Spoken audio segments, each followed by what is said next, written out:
Okay, hello everyone. I'm delighted to welcome you all to the fifth webinar in the Sustainable Action Dialogue series being hosted by the Institute of Sustainability Studies. My name is Nazia Hussain and I'm the product manager at ISS. The purpose of hosting these webinars is to basically eliminate the frequently confusing terminology that is associated with sustainability topics and to facilitate concentrated conversations on content that can really assist businesses and individuals in reaffirming their commitment to tangible actions. And today, we are delighted to have all of you present for an exclusive webinar on food waste, the elephant in the corner, being delivered by Paula Butler. Paula is an environmental and climate change consultant with over 25 years of experience. She founded her own sustainability practice called Ecoconscious Living in 2014. Paula advises individuals, businesses, and community groups on incorporating sustainability into everyday life in a meaningful and a very impactful way. Paula has an extensive experience in the private and public sector, advising on sustainable energy, climate change, environmental management, and sustainable lifestyle.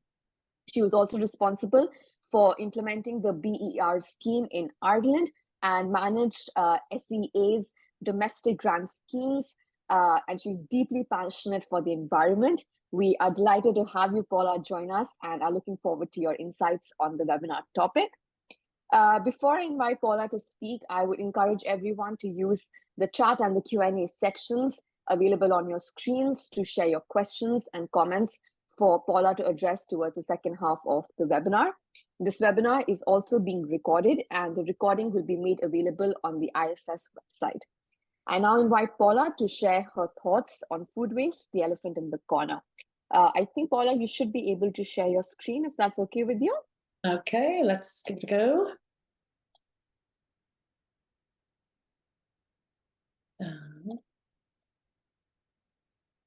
Now, can you see that all right? Yes, all good. Okay, great. Well, welcome everybody, and thank you very much, Nazia, for your lovely introduction. And you know, we are here today to talk about food waste, and I've called it the elephant in the corner because I think it's the topic that people just don't discuss as much as everything else. Once people mention climate change, everybody thinks energy, but actually, as you'll see today, food production and specifically food waste is a huge part of what we can do to address climate change. And for those of you involved in this area, it's something to really consider and look at trying to tackle. So we're going to move along now, and we'll just try and go forward here. 1 second. Okay, there we go. Okay, so we're going to talk about the climate impact of food, just some figures on that. Then I'm going to go on to talk about understanding food waste, which is going to be the most part of the presentation. And then we're going to move on to the actions. And I've got some interesting case studies of businesses that are taking really good steps towards trying to tackle food waste in Ireland and abroad. So the climate impact of food. So when we think about climate, as I mentioned, you think about energy and everything, but food accounts for 26% of global greenhouse gas emissions. So over a quarter. And you can see there that electricity and heat is 25%. So food production is even bigger than energy in terms of its impact. And you can see that it's almost double the emissions from transport. So double the emissions from all the cars and trucks and planes across the globe. And it's 4 times more than buildings. So, you know, it's really, really a big area, has a huge impact on our climate, and one of the biggest things that humans do in terms of impacting on the earth. So just to break that down a bit further, you can see here that a quarter of the emissions come from land use, about a third from crop production, about just over a third from livestock and fish farms, and then only a fifth from supply chain. And supply chain includes all the processing of food and transporting it and packaging it, and all the supermarkets. So I suppose that's more visible to us. So we tend to think that's where a lot of the waste comes, but actually a lot of the waste comes before that. Now we go on to talking about food waste itself. So in terms of the figures, food production, as we mentioned, is 26% of greenhouse gases. But actually, after we go and produce all of that food, 30% of that food is wasted. So a whole third of the food that's produced globally is wasted. And actually, when you look at the USA, that's actually as high as 40%. And in Ireland, we're currently sitting around 29%, so marginally better than some other countries. So food waste itself accounts for 10% of global greenhouse gas emissions. That's 2.5 billion tons of food per year.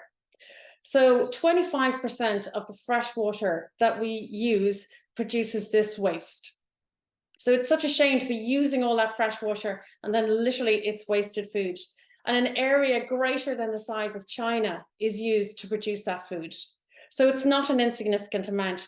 And in the world at the moment, approximately 1 billion people go hungry, and just a quarter of the food that we waste would solve that issue, just a quarter of it. So it's a really massive amount of food. And every time I go and do look at these figures, even I am thinking, gosh, how can this be true? But this is actually what's happening right here. And if you look at food waste in terms of it being a country, it's third after China and the USA. So bigger than the emissions from the whole of Europe, and it's 4 times bigger than the emissions from the aviation industry. So it's really staggering figures, and hard to even get your head around the fact that we're wasting this much energy. And now in terms, again, of breaking that down, you can see here 25% of that food waste actually happens on the farm. And then the other staggering figure is that over half of it is happening in households. So this is part of the reason why it's so tricky, because it's very dispersed. It's individuals, homeowners wasting a little bit of food here and there, and then it all adds up to give this really significant figure. Now, if we look just for a moment at the farm waste, so that's 15% of all food is lost on farms. So some of that is just left on the field because it's a kind of a commodity. And if prices change in the supermarket, sometimes it's not even worth the farmers paying the workers to get that food to the supermarket because it's been sold at too low a price. You also have disease and injury, poor harvesting techniques, poor storage. Again, in the developing world, that's a lot of where the waste happens. So, a huge amount of waste is on farm, and that could be, a lot of that will be improved through technology. And there are a lot of, technologies coming down the pipe to address that. Then in terms of what is wasted, so the number one thing that is wasted is fruit and veg. And I mean, that makes a lot of sense because these are products that have a shorter shelf life. And so we do need to take care about how we store them, and they can expire if they're not really well managed. And then the second one is meat. Now, meat has a much more significant greenhouse gas emission than fruit and veg. It is also very expensive, and it is sad to see that we actually is number 2 in terms of the biggest amount of food that is wasted. So meat is something that we all need to really value because it's expensive in terms of the climate, and also in terms of your pocket, it also is expensive. So where does all this food waste end up? As we said, fruit and vegetables is a big part of this waste, but also bread. A lot of bread is wasted. Even if you think in your own house and across the heel of the bread, how many houses use that bread? I think a lot of people end up throwing it out and not using it. So when this food, organic waste, goes into the landfill, that's really where we don't want it to be, because it digests anaerobically and it produces methane. And methane is 25 times more potent than CO2.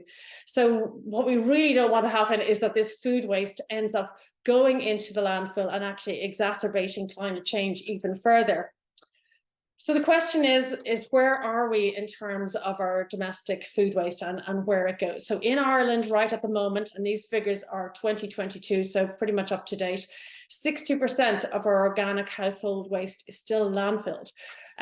So you can see there the breakdown of the food waste in the black bin. So it's an awful shame that this waste isn't being collected. Now, that has improved a lot because now there's more brown bins in cities, and that's great, and it is a step forward. But really, even, you know, composting this waste still generates a lot of emissions, and the best thing to do in terms of food waste is just to not create it in the first place. And then some terminology, you know, for those of you who are interested in this area, they talk about avoidable food waste, and that's the biggest part of it. So avoidable food waste is like your milk going out of date, or your bread going off, or your veg. So all of that is really avoidable if it's just with a bit more careful management of food across the whole food supply chain. 20% is the potentially avoidable, which is where people throw things out that could be eaten. So we mentioned the heel of the bread, or the crusts, or the potato skins, food that could actually be used or be eaten by animals. And then you've got the unavoidable food waste, in inverted commas, because some people will use this, but it's kind of like the fat or the bones that people don't want to eat, but they can also go for animal feed, which is better than going into the landfill. That's the last thing we want to happen. Now, a lot of the time we think about food waste, we think, you know, the scraps from the plate at home, or all of the rest, or food that's gone off. But this is an example of a guy called Robin Greenfield. He's an American guy. He's got some great TED Talks, and he is a real activist in this area. And so he did this project where he went around America on his bike, and he pulled up in various cities and went dumpster diving, as he calls it, or skip diving, as we might say over here. And he basically pulled out perfectly good food out of the skip. Now, he went around the city, and this grew and grew on social media. And you can see here, this is an example of 2 hours of skip diving with some volunteers in Detroit.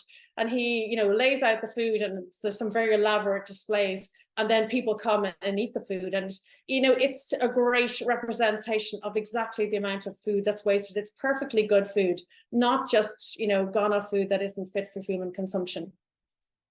So the financial cost of this food waste, as you can see, globally, the estimate is around $1 trillion per year, not an insignificant amount of money. And in the USA, about $2,000 a year per family is what they spend on food that then goes to waste.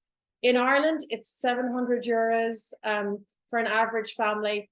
Then you move up to the restaurant business. The average is $24,000 a year for a restaurant, and $150,000 per year for a hotel. So you can see there's a lot of money wasted, which in other terms means a big opportunity for people to get in there and take action and save this money as well as the waste.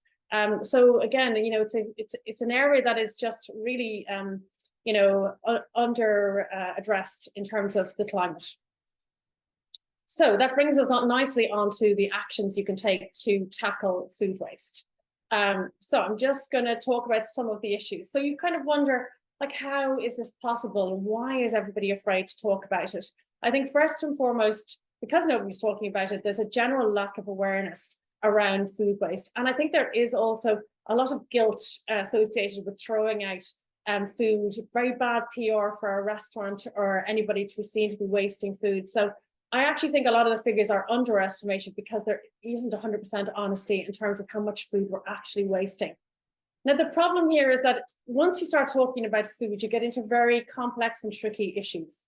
So, for example, you get into traditions. So in Ireland, for example, we're just coming up to Christmas, and everybody will be buying their big turkey. And we all know that that turkey is way too big for most Irish families these days. And a lot of it will end up in the bin. But it's kind of, there's a lot of emotion that goes with celebrating events. And, you know, people tend to overbuy and, you know, but, you know, who am I to tell people not to get a turkey? But in our house now, we get a turkey crown, which is just perfect.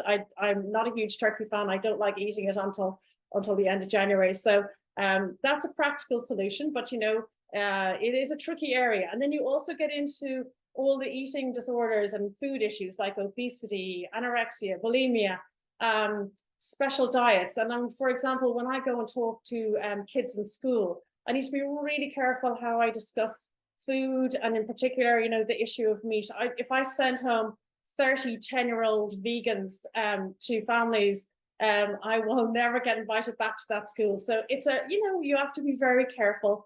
Then you also have animal welfare issues for people who are very extreme in their views and, very critical of people who eat meat at all. And, then that brings up other issues and other resistance to even looking at food as an issue. Consumers have come to expect perfect produce because of the way the supermarkets, cherry pick the fruit and veg. And then when we see an apple that doesn't look brilliant, nobody wants to eat it. Consumers want choice, they expect choice. And so the supermarkets overfill the supermarkets with these amazing displays. They offer low cost, buy one, get one free. And then all of that's very attractive and sucks us in. But then we don't eat there's no point of buying one and getting one free if the free one actually ends up in the landfill. There's very poor food labeling, poor understanding of it, use by dates, best before dates. And also all of these labels and dates are really conservative because the companies are afraid of people getting sick. So they're way too conservative. So at home, for example, I implement the sniff test for, let's say, milk. Generally, I find it lasts days and days beyond the dates if you're careful to put it back in the fridge. But, these are all issues that lead to people wasting food. And there's no doubt about it, these days, people are really busy and they don't plan their meals. And then that leads to, stopping to the supermarket on the way home and panic buying too much, overfilling your fridge and not storing it well. And then that food just tends to go off, or it's just in the back of the fridge and isn't seen. And then donating food is difficult. There's the food safety issues. Is it still safe to eat it? The logistics and the time taken. So these are all the reasons why we have this issue with food waste and why it's not really discussed as much as it should be. The global and national targets, basically we have COP28 coming up, and there have been calls for more focus on food, which is brilliant. And so I'll be watching that to see if that happens. We have the Sustainable Development Goal 12.3, which is to have food waste by 2030. And the the EU has adopted that target too, as has Ireland, but all of which are way behind in terms of addressing that. We're not going to reach those targets, but that basically is the headline figure, to have food waste by 2030. But as we know, that's only 7 years away, so it's a tall ask. Now, getting on to some of the case studies. So some of these are, either individuals or companies that are taking action in terms of addressing food waste. So this is the Australian florist Joost Bakker, who comes actually originally from Denmark, and he identified this concept of not having a bin in his restaurant. Is a cafe called Silo, and it was the world's first zero waste cafe. But he has now moved on to this project called the Future Food System, and his whole theory is about bringing food production back into cities. I mean, a lot of times I will find at schools that the kids are so removed from where the food came from and the amount of work that went into making that food. And some of them don't even know what food is really, where it really comes from. That chips are made from potatoes was the most recent one, which I can't believe a kid didn't know that chips were made from potatoes. So this is about bringing food production back into the city and, producing food at home for eating at home. So it's a really nice, a nice project, and that's in Melbourne in Australia. This is a project where the University of California, Santa Barbara, they were serving 13,000 meals a day, and the food waste was equivalent to 350 turkeys going into the bin every day, sorry. And so it was a huge amount of food waste because the students were coming along and filling their trays with lots of drinks and food. So what they did was they actually took the trays away. Very simple mechanism, took the trays away, and then the kids had to actually, carry the food to their table. So that was very effective, and they just weren't taking as much food. They also reduced the portion size. As we know in the States, often the portions are very big. And so those two very simple actions have their food waste, which is amazing. And then they've gone on now to have the goal of a zero waste campus, so that they've built on that action, and it's a really nice example of very simple measures having a really significant impact. This is another case study, probably one been around for the longest time. It's 1999. The MIT Media Lab set up this food cam, and so what they do is they have a little camera And if you have food left over, like from events, or as you see there, pizza, you put it under the camera, hit a button to take a photo, and then it gets sent around to all the staff, and the food waste problem was eliminated. And there's great videos online of this, and like basically you have to be quick if you want to get that food. There's a stampede to the canteen when the food is published. So again, a really simple example of actions that can be taken to reduce food waste and save people money and everything, just so sustainable on so many levels, and something that could be done within like an office environment or somewhere like that.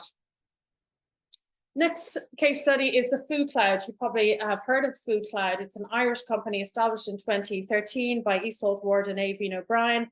And the idea is that it's a technology that connects retailers to charities. So they developed a partnership with Tesco, Aldi. They've set up local hubs around the country, one in Cork, one in Galway. And then in 2018, they're the first paying customer where Nestle paid for a pallet of food.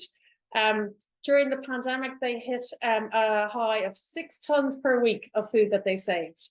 And now at this stage, they estimate 39 million meals is what they have saved. You know, huge amount of food. And they've now gone over to the UK, and they're doing really well, and very successful company and a charity. So doing really good work, all on the back of the food reduction. Another example here is Olio. I don't know if any of you use it. It's basically another app. It was set up by Tessa Clark in the UK. She was moving home from Sweden and back to the UK, and her fridge and freezer was full of food, and the mover said, you've got to get rid of all of that. And she went out onto the streets with her kids in her arms trying to get people to take food from her, and she thought, you know, I could do this better. And she had a tech background, so she set up an app with a friend. It started on WhatsApp actually, and now there's a dedicated app. So this is an example here. You can see I have a rosemary bush out the back, and I was trimming it, and I put it up, and straight away I had people coming to take it. And there's somebody down in Grand Canal Dock yesterday with some bread that and the average is the food is gone in 2 hours. They have agreement, so it's really successful. And they say now at this stage they have 7 million users in lots of countries around the world. It's in Ireland, not as huge numbers in Ireland yet, but it's building. And that they have saved 139 million portions of food. So again, a really good example of making the donation side just much easier, but this being homeowner to homeowner. Next one then is just the last slide is just a bit of feedback from you guys about how you can address this at home, because as we've said, 51% of the food waste is at home. So these are things that we can all do ourselves. The first thing to do is really about getting organized. So for example, I use an app called Plan to Eat to organize all our favorite recipes. And I do a weekly meal plan. I keep them all in the folder. If I need inspiration on Sunday night, I'm not always feeling inspired, but I'll just take one from last week or whatever, if that's the case. And I use my weekly meal plan. And that means less waste, less shopping, and less stress. I mean, the most stressful thing if you're, trying to cook, especially like I've got 2 kids, 4 o'clock comes and like, what are we having for dinner? And everybody's hungry. It's not what I want to be thinking about food. Understanding the labeling, being, use, buy, and best before dates, understanding what they mean. And again, like if you're comfortable with it, the sniff test for me is a good way of checking if food is still okay. And then when you see your food is running out of time, to either get eating it, to cook it or freeze it or juice it. Like there's simple ways of just saving the food and using your freezer. Donation share food. If you're in an office environment, you can bring food in to share with people in the office. And then if for food that you do have left over, certainly compost it and try to avoid at all costs putting it into the landfill. And you'll be that will help you make a big savings on your food waste, and help you also save money, which is nice. And you'll be doing your bit in terms of addressing the big issue of food waste that we have. So by way of conclusion, then, just a few reminders on the big numbers. So food production gives rise to over a quarter of our global greenhouse gas emissions, and then a third of that waste is, for a third of that food is wasted, giving rise to up to 10% of the greenhouse gas emissions globally. The goal set at the EU level and globally is to reduce food waste by 50% by 2030. And then some of the big actions are basically reduce at source by buying less, producing less, plan, store, manage, and measure. Again, that a whole old adage of like what gets measured gets saved. So, you know, unless you're measuring it, you won't be aware of what food waste is happening. And then if you do have food that you're not going to use, to donate it, repurpose it, or compost it. So I think it's a huge opportunity that's there, very much one that has been given far less attention than it deserves. And there's great scope there for anybody who's looking to get into an area in, you know, an area of work in climate change. This is one that needs to be done. That's my own website. I post a lot of you know, tips and tricks in terms of reducing food waste. You know, you can see there my weekly meal planning, which is the biggest step you can take, really. So that's all the information, and I hope that was enjoyable and have given you a good sense of the issues that are there. And I'm really happy to take any questions that you might have. Brilliant. Thank you so much, Paula, for that. There were some very interesting insights there. And I think we can agree that food waste is an area that just gets very less attention. And yet in terms of the battle against climate change, it's going to be very significant and it should be relatively easy to address. So thank you so much for those insights. And I'll just remind the participants that you can use the comment section to drop any questions that you may have for Paula here. But let me just kickstart by asking you a bit around just policy initiatives and government regulations that you believe have been effective in reducing food waste. Perhaps an example from Ireland or the UK or even Europe for that matter. Well, look, I think, you know, I think none of it has been that successful yet. I mean, Ireland does have a big campaign, which is the Stop Food Waste campaign, which is, you know, getting a lot of attention. And they are, you know, helping to reduce food waste. But a lot of the really successful stuff is stuff that's been done on a commercial base, because there's so much food's wasted, but it is a huge resource for, like, as you said, restaurants and hotels. So there's a lot of businesses that are really starting to look at how to tackle this and to save that money. So, you know, the commercial sector has a huge part to play in this, and you know, then I suppose you know, it needs to be addressed very urgently. But it's going to take a lot of time. And even though it sounds like it should be easy, it is a complex area. As I said, you know, all those issues come up around food that make it kind of tricky, and people are nervous to go into this space, I think, sometimes. Absolutely. And in terms of, like, say, technology and innovations, how much do you think they'll play a role in facilitating reduction in food waste? Absolutely. I mean, you can see a lot of the examples I gave there in terms of, like, the apps. It is about, you know, trying to connect the people who have the food waste with the people who want the food. So technology is huge. When you go to look at the waste produced on farm, then technology really comes into it as well. Like simple things like in the developing world, having proper storage facilities that are solar powered, for example, is, you know, huge strides are being made in that area. And so, yes, technology will have a big part to play in this for sure. But I think a lot of it is behavioral as well, you know?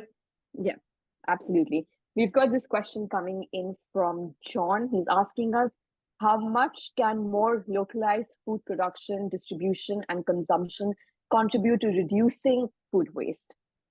Yeah, look, I think that's really important. And I think it's actually, it's a mindset as well as the actual figures. So, for example, you think back to years gone by, and, you know, people might have, might have had hens and stuff, and they were feeding the food waste to the hens, and then, you know, they were eating the hen.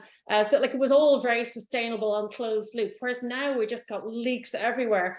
And I think also even growing herbs at home, like, I mean, as mentioned, I have a rosemary bush at the back, and like they're selling it up in Donnybrook Fair up here, like in a plastic packet, and it's come from God knows where, and it's probably like 3.50, £4. And I have tons of it down there out in my garden, and then there's loads of bushes around. But people just, it's just handy and it's there. So, you know, that kind of thing makes no sense when you kind of stop to think about it. But it's actually, how do you, you know, how do you tackle these things? And also, even especially with, let's say, families and kids. And even I did a project earlier this year with one of the schools where we got the herbs, and the kids grew the herbs in the classrooms, and then we made like pesto, for example, out of a lot of the herbs. And even just bringing that back to the kids so that they understand, and we looked after these plants for, you know, 6 weeks, and now we're making this lovely pesto and pasta with it. You know, that's what we need to do to reconnect with where the food is coming from and how much effort and time goes into making the food, so that we value it. So all of that is really important in terms of, like, you know, yes, the practicalities of localized food, and also the appreciation and awareness of how much time and effort, so that we value the food properly again. Absolutely. I think that was going to be my next question, about just the role that individuals and communities can play in terms of just the local efforts to reduce food waste, and how much of education and awareness building can really help address this challenge. I think, you know, just ensuring that people are just aware about, even for that matter, even food recycling bins, right? Just knowing the difference between, you know, the recycling bins, you know, which bin to use for compost. You know, it's all of that, I think, just comes from awareness building. Yeah. And I think involving local communities on a daily basis in awareness building can play a pivotal role in this issue. Yeah. And also, like, you've got the whole issue of, like, you know, eating locally grown food, but also eating in season. Like, we've got so used to having, you know, various, you know, exotic fruits and vegetables available all year round. That's not natural, you know. Exactly. And I mean, there's lots of evidence to suggest it's not even the best way for us to eat. But you know, again, like, this is all about, as you say, awareness raising and education. Yeah, we've got this interesting comment coming in from Ashling, who just says, would love to see holiday rentals and Airbnb share or partner with donation apps, or like food cloud for any unused food at the end of a stay. I think that's a very interesting idea, that there's just, you know, we don't stop the cycle, basically. Yeah, and actually there is a business, I just, like, there's so many examples, I had to kind of cherry pick a few, but there's another business called Too Good to Go. Yeah, you probably know that, and that's great as well, because you know, that's where, like, you know, it's like, so for example, they have businesses, and it will allow you things like Airbnb and stuff, where there's leftover. But Olio is good for the leftovers on a domestic level, but Too Good to Go is where, like, you know, any of the shops, like the Hopsack in Rathmines is on it, for example. They do fantastic food, amazing food, and they give away food, basically it's practically given away. It's a fraction of the cost, and you can go online and look at, you know, your favorite shops, and then, you know, you can see if they've got any, they're basically kind of like goodie bags, and it's a mix. You have to be you know, open-minded and willing to try anything. But if you go to somewhere like a shop or a cafe that you love all the food from, it's a great way of getting your dinner, and you know, for a fraction of the cost, and you're saving on the food waste. Like, I think it's you know, I think all of these apps are coming along, and I feel optimistic that we are on the start of something really good. Absolutely. And I think it's as a former university student, Too Good to Go came to my rescue, because you know, if you were in the city, you could just get it, and it's so good because you feel a part of the process, right? You're not alienated from it. You can ask questions, you can find out about how this works, and I think Too Good to Go makes it very easy in that sense. And like you said, there are absolutely a lot of such case studies out there, and the more people want to be encouraged to learn about it, the more they'll get access to such kind of you know, platforms where they're involved in the process of ensuring that we're reducing our food waste collectively. There's another comment coming in about how just better education around food is clearly necessary, but how can we get politicians to recognize the fundamental importance of our food systems and include it in strategic policy making? Any comments on that? Yeah, well, I think I think a lot of you know, a lot of politicians maybe not so aware, but like the public sector, for example, and that is, you know, where policies come from. they are very aware of this issue. I think it can be a tricky one because people are nervous about it. Politicians are probably nervous about telling people to eat less meat, for example. That's a really tricky question to ask a politician to talk about. So, you know, I think we need brave leaders who are going to show the way. I think telling people that you can't eat any meat is the wrong way to go about this. For me, it's all about moderation. And if you're too hardline on any of this stuff, you isolate yourself from people. So for me, it's about eating maybe less meat. So for example, I cook a lot of meals that have, you know, I replace some of the meat with lentils and stuff. So you're getting some protein. And you know, I reduce my meat usage, and every piece of meat that we get, we eat all of it, you know, and I'm very conscious of that. And so it's about kind of, that's I suppose what I try and do on my own platform is to try and make it, you know, easily accessible, like nice recipes that are easy to use. But it's a huge education piece, but it's also a change in mindset and not being afraid to go there and not being too hardline. You're not telling people they can't eat meat. You're just saying, you know, think about eating less meat, and here's some nice recipes. And a lot of the time, you know, I think, you know, certainly personally, I find to cook vegetarian and vegan food really well, you actually need to be a pretty good cook. You need some good recipes. Like my kids and my husband are fairly fussy, I think anyway, about their food. So I mean, I'm challenged sometimes. So, you know, I have to try a few recipes before I get a good one. So, you know, that's not easy. And, you know, I think there needs to be tried and tested ways and good solutions that make it as easy as possible for people to have, you know, tasty food that is climate friendly. Absolutely. I think we can wrap up now, but there's this one last comment about how somebody would be very happy to buy imperfectly shaped fruit and vegetables, and how many supermarkets are happy to buy and supply these to customers. We Yeah. always want our food to be perfectly shaped, but that's not always the Yeah. case.